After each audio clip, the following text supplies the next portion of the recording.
పల్నాడు ప్రాంతంలో 15 శతాబ్దాల నాటి ఆలయం. ఆనాటి శిల్పకళా వైభవానికి వేదికగా నిలిచిన బొబ్బనాగమ్మ గుడి చారిత్రక ప్రాధాన్యమున్న రక్షిత కట్టడంగా భారత పురాతత్వ శాఖ ప్రకటించి 80 ఏళ్లు దాటినా అధికారులు పట్టించుకోలేదు. శిథిలావస్థకు చేరిన ఈ శివాలయం మీద 99 టీవీ ప్రత్యేక కథనం.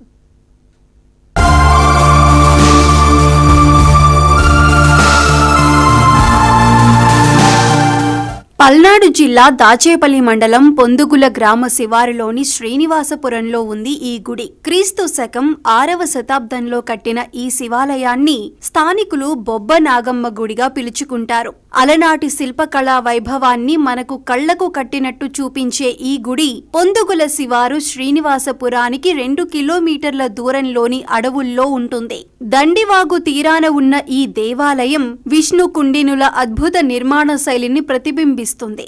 శిఖరం రథం ఆకారంలో గుర్రపు నాడిని పోలి ఉండి నలువైపులా స్త్రీమూర్తుల శిరస్సులు చెక్కి ఉన్నాయి. ఆ స్త్రీమూర్తుల హావభావాలు కూడా స్పష్టంగా కనిపించటం విశేషం.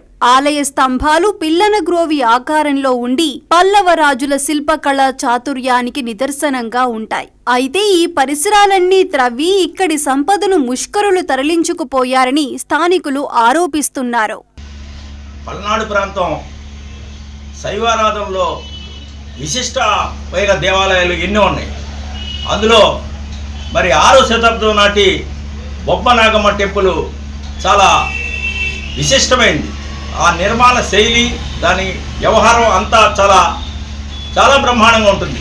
అలాంటి దేవాలయం ఇప్పుడు శిథిలావస్థకు వచ్చింది. 1942లోనే మనకి స్వాతంత్రం రాకముందే బ్రిటిష్ వాళ్ళు దాన్ని గుర్తించి చారిత్రక కట్టడంగా ఆ ప్రాంతంలో ఎలాంటి తవ్వకాలు చేయకూడదని నిషేధాజ్ఞల నుంచి మనుషులను కూడా పెట్టడం జరిగింది. మరి ఎంతో ధన సంపద కలిగిన ఆ ప్రాంతంలో ఉన్న ధనాన్నంతని అనేక మంది మరి ముష్కరులు దోచుకొని పోయారు. అయినా ఆ దేవాలయం విశిష్టత ఇంకా బ్రహ్మాండంగా ఉన్నది.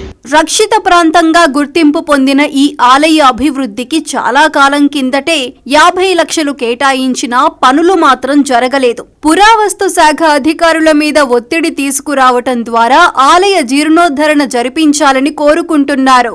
పల్నాడు ప్రాంతం విశిష్టతని కోల్పోయే ప్రమాదం ఉంది కాబట్టి ఇప్పటికైనా మేల్కొని అందరూ కలిసి మరి ఆ దేవాలయాన్ని పునర్నిర్మాణం చేసి ఆలోచన చేయాలి. అలాగే మరి పురావస్తు శాఖ వాళ్ళంటే దాన్ని కూలిపోయేదాకా చూస్తూ ఉండే పురావస్తు శాఖ అది కాదు. మన ప్రాంతంలో ఉన్న వాళ్ళందరూ ఆ దేవాలయాన్ని అభివృద్ధి చేసుకొని దానిలో విగ్రహాలు పెట్టుకొని పూజలు చేసే బాధ్యత గ్రామాల్లో ఉంటుంది.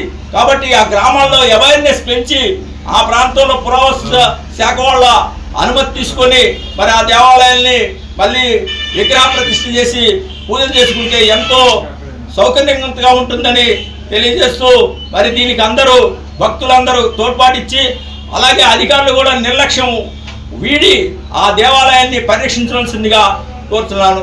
పల్నాడు ప్రాంత విశిష్టతను చాటి చెప్పే 2 ఆలయాలలో ఒకటి నాయకురాలు నాగమ్మ గుడి కాగా రెండవదిగా చెప్పుకునేది ఈ బొబ్బ నాగమ్మ గుడి.